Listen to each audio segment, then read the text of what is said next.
So like when I started with the children this morning, I'm going to ask a question. And I'm going to ask you just to raise your hands as you're willing and able. Who knows what starts this Wednesday? You don't count. You're a minister. All right, somebody shout it out. Lent.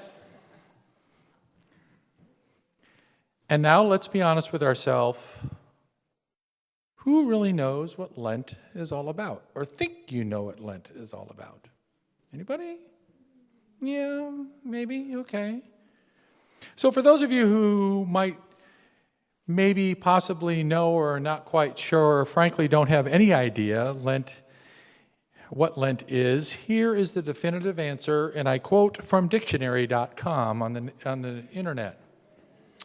In the Christian religion, an annual season of fasting and penitence in preparation for Easter, beginning on Ash Wednesday, lasting 40 weekdays to Easter, observed by Roman Catholic, Anglican, and certain other churches.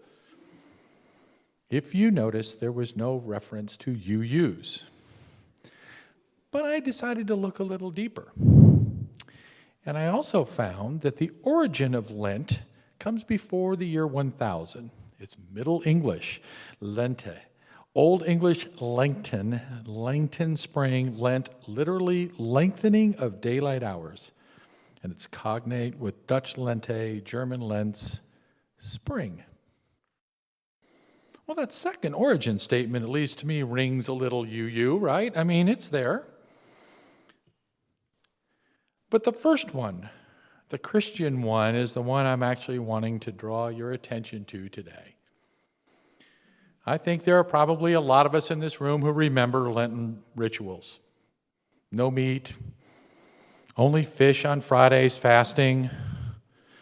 I'm guessing there may even be one or two people in this room who might even find their way to one of the more mainstream churches on Wednesday to have the ashes implemented on your forehead.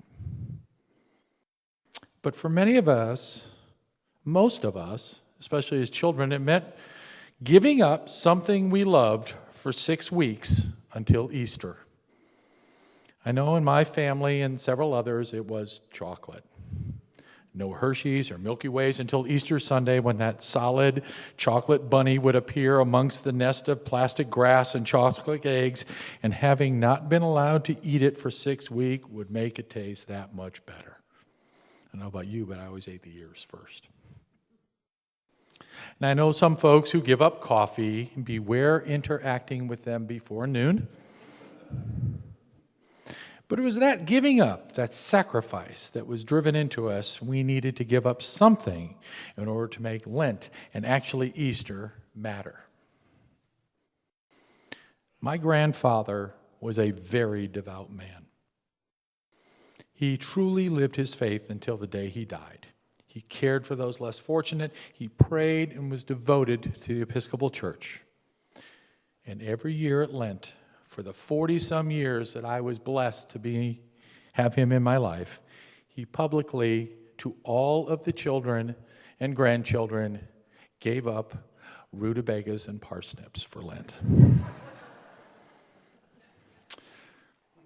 I have to be honest, it was years, actually well into my late teens, before I really knew what rutabagas and parsnips were.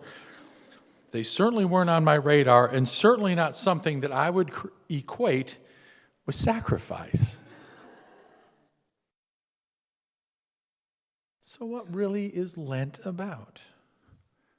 I grew up knowing all the stories. I knew about Jesus in the desert. I knew about Palm Sunday and the Last Supper and being betrayed by Judas and dying on the cross, being buried in the tomb and coming back again 3 days later, seeing his shadow and knowing that there would be 6 more weeks of winter. Oh, sorry. That was a cut and paste error. I'm sorry. But seriously, Easter as a little kid was about finally getting to have that which we were giving up for Lent. When I was a little older in Sunday school, we were told it was about how Lent represented how Jesus was tempted by Satan from that reading we had, those 40 days in the desert, and how he resisted all those temptations. So we, like Jesus, should resist the temptation to sneak a chocolate bar or an M&M and be like Jesus, and whatever you do, don't give in to the devil. So there's absolutely no pressure there. So when I found out that my grandfather gave up rutabagas and parsnips, I saw an out. If he could give up vegetables he didn't like, why couldn't I give up beets or my mother's meatloaf? Or wait, I could, and this is a tricky one, I could give up watching NFL football for Lent, right? Because it's not on, so I'm covered. But alas, year after year, I gave up chocolate or candy or went on soup fasts, and Grandpa gave up rutabagas and parsnips. The world was not fair. Back in the day when I was an active member in the Episcopal Church, I was known and had risen in the church to both being a vested and an unvested chalice minister, which means I assisted in the preparation and the distribution of communion, sometimes wearing a frock, sometimes not. And I was also charged with going with a deacon on Sundays, and for those of you who don't know, a deacon in the Episcopal Church is priest light, to those who couldn't attend service and assist with providing them communion. I was in it hip deep. So one year when I was acting as vested chalice minister on Ash Wednesday, a supply priest who was a member of our congregation was presiding over the Ash Wednesday service, and his homily that day, and I'm paraphrasing, was that maybe instead of just giving up something for Lent, you should take on something new. After all, he suggested psychologists have proven that if you do something for 40 days, 6 weeks, it will become a habit and you will continue it for the rest of your life. So from that moment on, in addition to no chocolate, I started spending those 40 days reading the Bible every day or donating to the poor or exercising. And every year, right after Easter, it would rain, so I didn't want to run. Or the next verses in the Bible were really boring, so I would wait a day or two before reading them and actually never go back. And the poor, well, there's no excuse why I kept helping them. But every year, Easter would come with ham and lamb, roasted garlic potatoes and chocolate bunnies and robin's eggs, and I'd quit doing that thing that would surely become a habit and partake of that which I had been denying myself. And then, my brothers and sisters, something happened that surely would save me. I had an epiphany, a religious experience, if you will, where I stood at the altar of my church and realized I didn't really believe a word of anything I had been saying for most of my life. And so I left the Episcopal Church. And the story goes, some years later, about 20 years ago, joined the UU Church, and the need to give up chocolate or taking on a new task was gone forever. I didn't even need to give up rutabagas and parsnips. I was saved, brothers and sisters. Hallelujah. But I have a confession to make. That just seemed too easy. Even though my understanding of Jesus and my faith formation had fundamentally changed, something was definitely missing. But I couldn't be Lent, for heaven's sakes, could it? I mean, I know giving up all those things all those years never, not one time, brought me closer to God. I know that even though I tried, none of the things I tried to take on ever really made the world a better place. And even though the story of Jesus in the desert really became just that to me, a story, there was still a gap. Why in the world should Lent even matter to us? I mean, in the first place, it doesn't make sense chronologically. It's supposed to represent Jesus' 40 days in the desert leading up to Holy Week and ending with Easter, but the timing's all off. The desert exile thing took place before Jesus even started his ministry, not the 40 days before he was arrested, crucified. And to be honest, why should it matter to us UUs that he wandered around the desert playing hide and seek with Satan? I mean, really, as Bible stories go, let's face it, it's not even a particularly good one. And why 40 days? I mean, if you look into it, the number 40 comes up a bunch of times in the Bible. Moses wandered around the desert for 40 years. Noah floated around in the big boat for 40 days and nights before they found land. And while there are volumes and volumes written about the numerical significance to the number 40, I personally think the folks at the Council of Nicaea just got lazy and settled on 40. So feeling like Lent really has no significant religious relevance and frankly makes no sense, it's no wonder we just toss it aside and, well, honestly, we ignore it. So when Dave asked me if I would speak today, the last Sunday before Lent, did I have anything meaningful to connect this made-up holiday to us? Oh, wait. It was a test of the seminary student. What can you do with Lent? Go. You see, whether you care or believe in Easter or not, there is something here for us. And if you think about it, it's about sacrifice and change. Now, I'm not for one moment going to suggest we give up coffee or chocolate or gluten-free, vegan, organically grown kale chips. That sacrifice, frankly, doesn't matter. And as Gandhi says, and I put it in the order of worship this morning, sacrifice that causes pain is no sacrifice at all. True sacrifice is joy-giving and uplifting. So how can we find a sacrifice that is joy-giving and would actually possibly maybe make a difference in the world? Well, if we choose to sacrifice, what if we chose for the next 40 days to sacrifice hate? Now, I can imagine what some of you are thinking. We are UUs. We don't hate. We believe in the inherent worth and dignity of every human being, regardless of who they are, etc. It's right inside your order of worship. It's there. We don't hate, do we?